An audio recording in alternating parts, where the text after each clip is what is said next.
প্রিন্সের কাছে যেতে চাই, ও যেখানে আছে সেখানে যেতে চাই। মানে মানে ওকে সারপ্রাইজ দিব।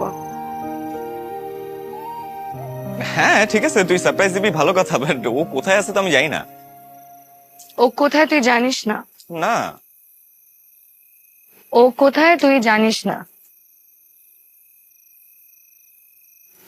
না। দেখি আমার দিকে তাকা। আজকে পর্যন্ত তুই আমার সামনে মিথ্যা কথা বলছিস আর আমি সেটা ধরতে পারি নাই, এমন হয়েছে?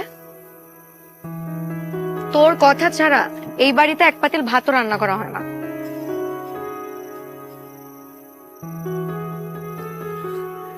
দেখ সেসব সারপ্রাইজ টারপ্রাইজ দিয়ে কি হবে, আর এগুলা শোন নাটক সিনেমাতেই হয়, এগুলা বাস্তবে হয় না। অবশ্যই হয়, কেন হবে না?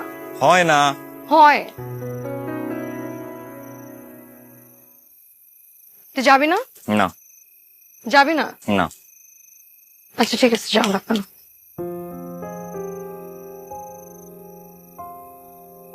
আচ্ছা ছোটবেলা থেকে আমি তোর কাছে কোনো আবদার করছি, আজকে পর্যন্ত তুই কোনো আবদার রাখছিস আমার? হ্যাঁ ম্যাক্সিমাম তো রাখছি। মোটেও না, কোনো আবদার রাখিস নাই। এটা কি ধরনের হিসাব? আর কয়দিন পর আমার বিয়ে হয়ে যাবে, তারপর তো আর জীবন আগের মতন থাকবে না, নতুন জীবন শুরু হবে।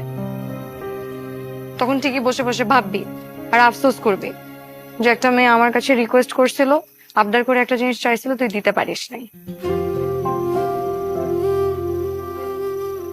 আচ্ছা শোন না, সিনেমাতে দেখছিস না যে নায়িকা যখন কিছু চায় তখন নায়ক তার জন্য সব কিছু করে?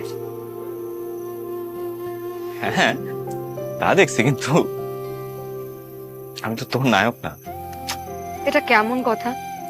আচ্ছা যা, আজকে তুই আমার নায়ক, প্লিজ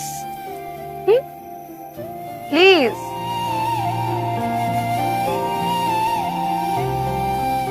আচ্ছা ঠিক আছে, বল কখন যাবি? তো সারপ্রাইজ দেবো, একটু রেডি টেডি হবো না? তুই দাঁড়া, আমি আসতেছি। আচ্ছা শোন, তুই চাইলে রেডি হয়ে নিতে পারিস। না দরকার নেই, তুই 5 মিনিট দাঁড়া, 5 মিনিটের মধ্যে রেডি হয়ে আসতেছি। এখানেই থাকবি।